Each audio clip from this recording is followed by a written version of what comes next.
அவ்வளோ அருமையான படம். வரலாறு தெரிஞ்சுக்கலாம். இன்றைக்கி நான் என் மொழியை பேசுகிறேன், என்னோடய உரிமை இன்றைக்கி இருக்குது.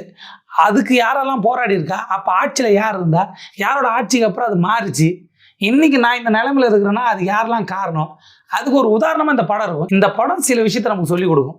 இப்படிலாம் நடந்து கொடூரமாக இருக்கும். மொழிப்போரில் எவ்வளோ அடி வாங்கினான்னு ஒரு சீன் இருக்கும். போலீஸ்காரங்க அடி ஜீத்தன வராங்க ஒரு ஸ்டூடெண்ட்டை, கண்ணு பிச்சுன்னு வெளியே தொங்கும். சார்னுவான். உண்மையாக அந்த மாதிரிலாம் அடி வாங்கியிருக்காங்க.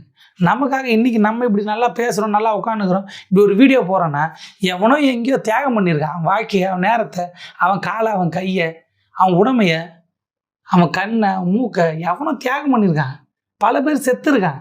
இந்த படம் பார்த்தா எனக்கு இவ்வளோ பேர் செத்துருக்கேன், நான் நல்லா இருக்கிறதா இவ்வளோ பேர் வேலை செஞ்சுருக்கேன் அப்படின்ற எண்ணம் வரும்.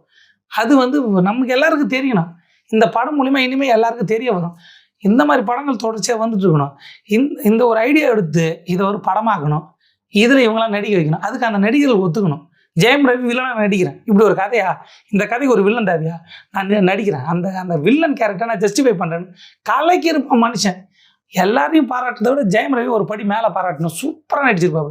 சிவகார்த்திகேயன் நான் இன்னும் மான் கராத்தே, மான் விடுவேன், சிம்பிள் போடுவேன், இதெல்லாம் இல்லை. கேரக்டர் இதுதான். கேரக்டர் பேர் செழியன். செழியனாக வாழ்ந்துருப்பான் மனுஷன். செழியனுக்கு தான் நம்ம விசில் அடிப்போம். செழியனுக்காக தான் இந்த படத்தை பார்ப்போம். செழியன் தான் சிவகார்த்திகேயன். அப்படி தான் நடிச்சிருப்பாரு.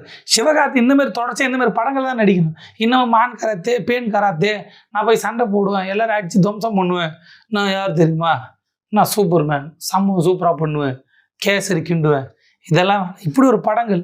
இந்த மாதிரி படம் எடுத்து தொடர்ச்சியாக கேரக்டர், இந்த மாதிரி கேரக்டர் எடுத்து கேரக்டர் செய்யட்டும். நாங்கள் விசில் அடிக்கிறோம். விசில் அடித்து கத்தி என் தொண்டையை பாருங்க.